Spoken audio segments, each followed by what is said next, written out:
Bakit China ang nilapitan ni Duterte noong kanyang pamumuno? Ito ang kwento nito.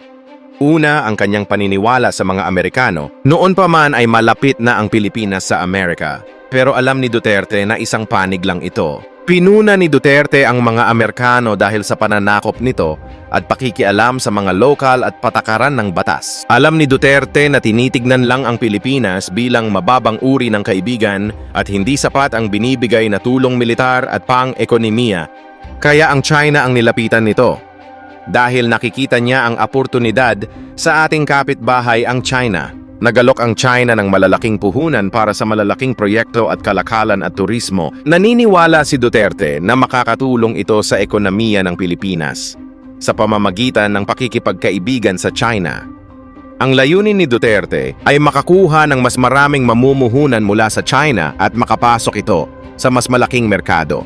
Sa kabila ng mga alitan sa South China Sea at digmaan, alam ni Duterte na hindi mananalo ang Pilipinas sa hidwaang militar sa South China Sea. Mas pinili ni Duterte ang makipagkaibigan upang makamit ang mapayapang solusyon. Ang pamamaraan ito ay tungkol sa pagbalanse sa mga benepisyong pang-ekonomiya at pangbansang soberanya na isang pamamaraan ng isang matalinong presidente para sa ikabubuti ng bansa. Isang Amerikano ang nagbulgar at nagpapatotoo nito na tama ang pananaw ni Duterte. Sa mga Amerikano na ginagamit lang tayo nito dahil ang China daw ay ating kaibigan at kapitbahay. Eto, panoorin nyo ang kanyang mga pahayag na nagtutugma sa pag-iisip ni Duterte sa mga Amerikano. Very much for the question.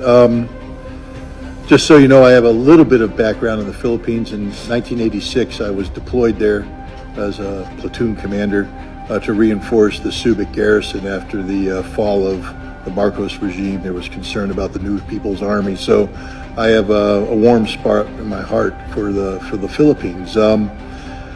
Let's build upon what Colonel Wilkerson had said earlier.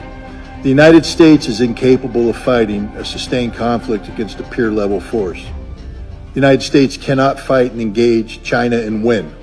We will not beat the Chinese. We cannot beat the Chinese, and we know this, and yet we're using the Philippines to create the conditions of potential conflict with the Chinese.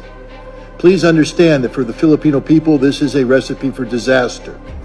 You think America is your friend. So too did the Ukrainian people, and they are dying by the hundreds of thousands.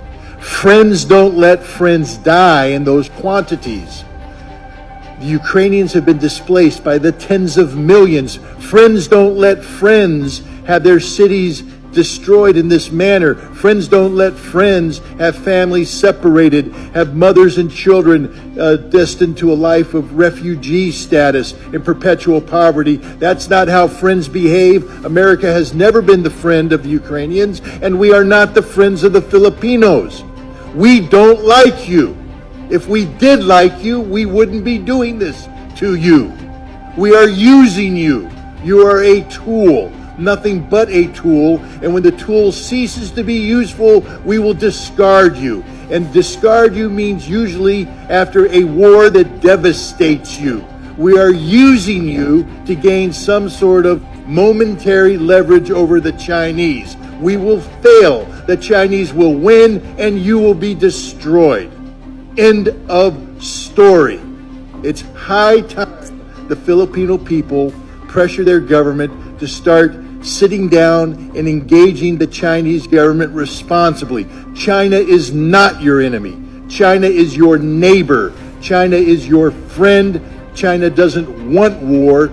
And if you would engage China in diplomacy, and as we've all indicated here, America has long since lost the skill set necessary to carry out diplomacy, but the Filipinos, the Philippine people can reignite this, to relearn it, to use this skill to prevent a war. But if you continue to behave as colonial subjects, and I know that's a sore subject of the Filipinos, because you were the colonial subjects of America. We still view you as our colonial subjects.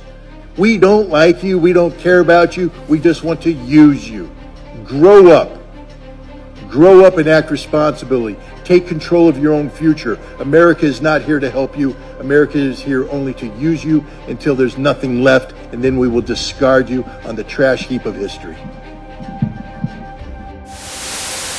Noon pa man ay dinidikitan na ng Amerika ang Pilipinas pagdating sa sarili nitong layunin na hindi nalalaman ng iba at hindi naiintindihan ng karamihan sa atin na patuloy nating hinahangaan at sinusuportahan at umaasa lalo na't sa lakas ng kagamitang pangdigma laban sa China. Hindi nyo ba alam na ito rin ang dahilan upang gamitin ang ating bansa laban sa China dahil ang tunay na kalaban ng China ay hindi Pilipinas kundi ang mga Amerikano. Ang ating bansa ay isang taktika ng Amerika. Upang pigilan ang pagkilos ng China gamit ang ating bansa na tayo ang ginagamit ng mga ito upang guluhin ang China at magkagera na magiging sanhi ng pagkasira ng ating bansa na maraming magbubuwis ng buhay sa mga Pilipino dahil sa pagtitiwala natin na hindi nalalaman ng iba ang tunay na layunin nito sa ating bansa. Noon pa man ay alam na ni Duterte ang pakay ng mga kano sa ating bansa, kaya hindi nito pinayagang magtayo ng base militar dahil ito ang magsisilbing mitya upang galitin ang China at magkagera. Alam ng China ang ugali ng mga Amerikano at stratehiya ng mga ito, kaya hindi sila nagpapaapekto at nagpapadalos-dalos. Eto, panoorin nyo ang kahangahangang paliwanag ng isang magaling na presidente. Talagang hindi ko pinapansin ang Amerika sa administration ko. I never allowed any concession to them. Wala naman silang hiningi sa akin direkta because I know na alam nila na hindi talaga ako papabayang. For example, EDCA. It simply means the presence of foreign troops in our country. Alam mo, ang Amerika, kalaban nila ang China. So kailangan nila, bago makarating ang Amerika sa China, dadaan muna dito sa Pilipinas. So, importante sa kanila ang Pilipinas, buffer zone. Na bago makalusot itong mga Chinese, dadaan talaga sila muna dito sa mga military installations. Buffer zone ang Pilipinas. So, Amerika, kailangan talaga nila pigilan ang China from advancing to the Pacific. The only way that they can enter into the Pacific, makita mo sa mapa, dito sa Taiwan Strait, between Taiwan and the Philippines, then dyan sa dulo, on the tip of the country, there's a narrow channel there. Ngayon, kung magkagera, fight muna tayo dito bago ka makalusot. Before you can ever even entertaining the idea of conquering the Marianas and Guam, patayan muna tayo dito sa Pilipinas.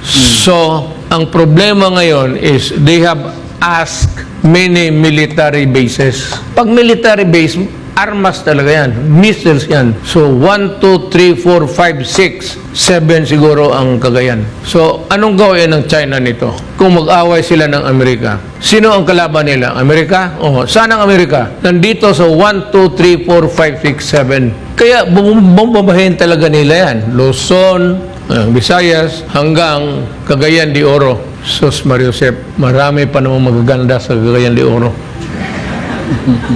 Kasayang.